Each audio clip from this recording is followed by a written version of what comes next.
This is Brother Barnes, your recovery Bible study guy, and I'm thinking about a hedge of protection. Recently, I have been praying, especially for my children, Lord, please place a hedge of protection around my children, protect them, guide them in all circumstances, give them a desire to do your will, put people in their lives to help them along their pathway, allow them to help others along their pathway. When I think about this hedge of protection, asking for it, I think about a couple of Bible stories, and I think about one in Job, and I think about one in Daniel. In Job, Satan had actually asked God about this man, Job, and he basically accused God of putting a hedge of protection around Job. No wonder he's loyal to you. You protect him. You basically spoil him rotten. In Daniel, there were 3 young noblemen who had been taken into captivity in Babylon, and they were being trained for the king's court. And in this whole process, they were asked to bow down to a golden statue, and they said, "We're not going to do that. We are not going to basically honor a dead object and dishonor our God." That's not exactly what they said. I'm paraphrasing a little bit. But they were told, hey, we're going to throw you into the fire and we're going to be done with you.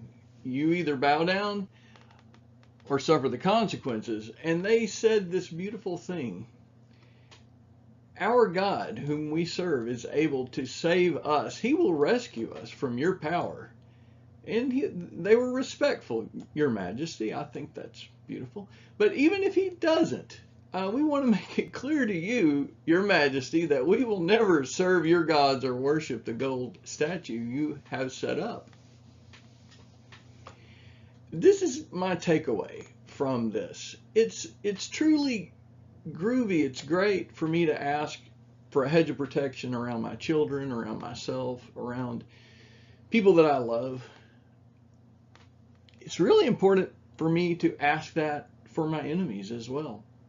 It's important for me to ask for other people who need a hedge of protection. Public officials, we need protection. We need guidance. But the truth is, in the case of Job, as we learn in the scripture, he was not spared from his trials. He was just brought through them. And the same way with these 3 young noblemen, they had to endure. But as they were enduring, there was someone who appeared to be as the Son of Man walking amongst them in the fire. And this became a testimony to the Babylonian king. The struggles that we have are testimonies to those around us.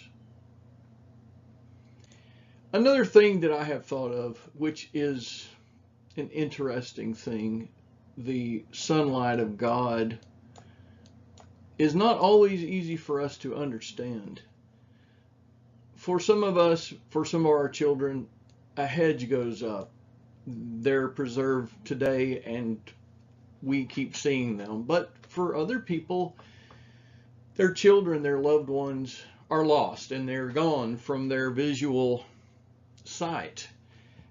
We see with eyes of dust. We do not see with heavenly eyes. And sometimes the hedge of protection which God offers is a heavenly hedge of protection. And God brings our loved ones into true safety, into his heavenly kingdom. We do pray as Jesus did in the garden, "Thy will, not mine, be done." This is truly easy to say and difficult to do. But by doing this, loving each other, loving our children, loving those who need help, we begin to see with heavenly eyes. I love you in my own special way. This is Brother Barnes, your recovery Bible study guy. Please remember to subscribe, like, comment, and share. This is what creates a community in YouTube. Follow me in my blog, barnesbibliology.blog. Love you.